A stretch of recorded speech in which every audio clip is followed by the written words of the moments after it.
Au nom du Père et du Fils et du Saint-Esprit. Esprit Saint, éclaire nos intentions et purifie nos cœurs. Évangile de Jésus-Christ selon saint Matthieu. En ce temps-là, Jésus disait à ses disciples, écoutez ce que veut dire la parabole du semeur. Quand quelqu'un entend la parole du royaume sans la comprendre, le mauvais survint et s'empare de ce qui est semé dans son cœur. Celui-là, c'est le terrain ensemencé au bord du chemin. Celui qui a reçu la semence sur un sol pierreux, c'est celui qui entend la parole et la reçoit aussitôt avec joie, mais il n'y a pas de racine en lui. Il est l'homme d'un moment. Quand vient la détresse ou la persécution à cause de la parole, il trébuche aussitôt. Celui qui a reçu la semence dans les ronces, c'est celui qui entend la parole, mais le souci du monde et la séduction de la richesse étouffent la parole qui ne donne pas de fruits. Celui qui a reçu la semence dans la bonne terre, c'est celui qui entend la parole et la comprend. Il porte du fruit à raison de 100, ou 60, ou 30 pour 1. Acclamons la parole de Dieu. Louange à toi, Seigneur Jésus.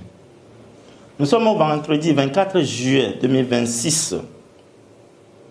Parlant du royaume des cieux à travers la parabole du semeur, le Christ, dans l'évangile d'aujourd'hui, nous en présente l'explication. En effet, des 4 endroits ensemencés, seule la bonne terre produit du fruit.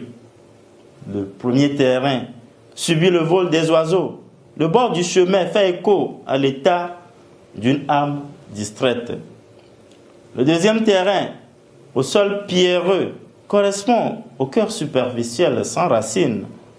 Le troisième terrain, celui des ronces, représente l'état d'une âme soucieuse d'argent et des biens de ce monde.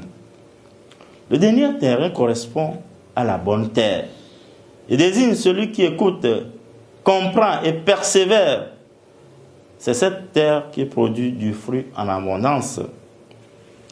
Cette semence est la parole de Dieu qui pénètre dans un cœur ouvert et disponible et qui porte du fruit au centuple, changeant radicalement l'environnement et l'histoire de la personne. Par cette parole, le Christ nous invite aujourd'hui à être une bonne terre et à produire des fruits. Pour cela, le chrétien est amené à purifier son cœur afin de laisser de la place à la bonne semence.